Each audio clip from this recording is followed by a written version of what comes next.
सदर में जहिड़ो थी पियो आहे। शहीद राणी बेनज़ीर भुट्टो जी बरसी जे मौक़े ते रवानी दौरान मुकामी एमपी डॉक्टर महेश कुमार मलाणे जे हामियुनि पारां पीपी ज़िले सदर इंजीनियर ज्ञानचंदानी ते उल्लू ऐं मारकुट जी कोशिश कई वई। उल्लू करण दौरान पीपी ज़िले सदर ज्ञानचंद जो चश्मो बि टुटी पियो।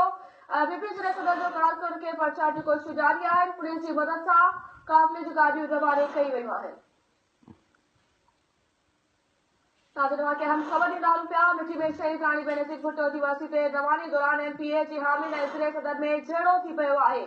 शहीद राणी बेनज़ीर भुट्टो जी बरसी जे मौक़े ते रवानी दौरान मक़ामी एमपीए डॉक्टर महेश कुमार मलाणे जे हामियुनि पारां पीपी ज़िले सदर इंजीनियर ज्ञानचंदानी ते उल्लू ऐं मारकुट जी कोशिश कई वई आहे। नाज़रीन सां राब्तो बहाल थी चुको आहे। असां मौजूदा सिंधी न्यूज़ जो रिपोर्टर एजाज़ बची जी एजाज़ हिन हवाले सां तफ़सील ॾिजो।